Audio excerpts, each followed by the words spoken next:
There was an old man called Polycarp. He lived in the same time of John, who wrote Revelation. They lived together. It is said that he was a disciple of John. And he was the last of those great men who actually personally interacted with John. And Polycarp was an old man. He was faithful to Jesus. And the Romans came to his house. He was praying. And they waited until he was finished. He was so well known as a holy man. They waited while he prayed. When he was done, they told him they come to arrest him. He went with them. They took him to the Colosseum, wherever. And they asked him, just sprinkle a little incense on some altar, recognize the Roman gods, and they let him go because they did not want to kill him.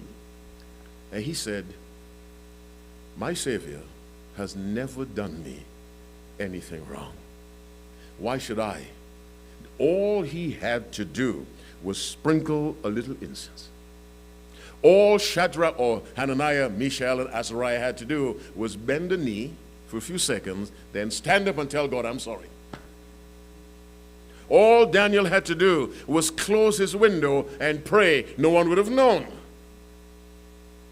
But these men said no, and so that old man Polycarp, he said, I cannot deny him, and I'm not sure whether they fed him to the lions or they burned him at the stake. He gave his life because love for Christ was more valuable to him than his own life. And so I'm saying to you and to me, all our desires to be faithful to God. I love Jesus, I love God, I love the Seventh-day Adventist Church. If love for God does not exceed love for your own life, when the trials come, you and I will crumble. Last Day Events, page 180, paragraph 6. Last Day Events, page 180, paragraph 6, 5-1.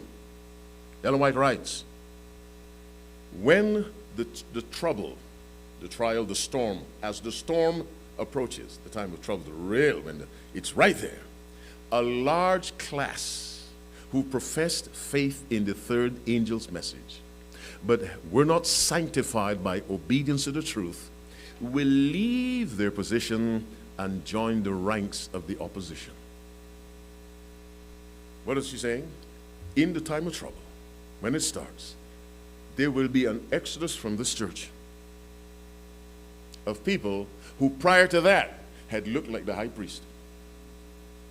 They just leave.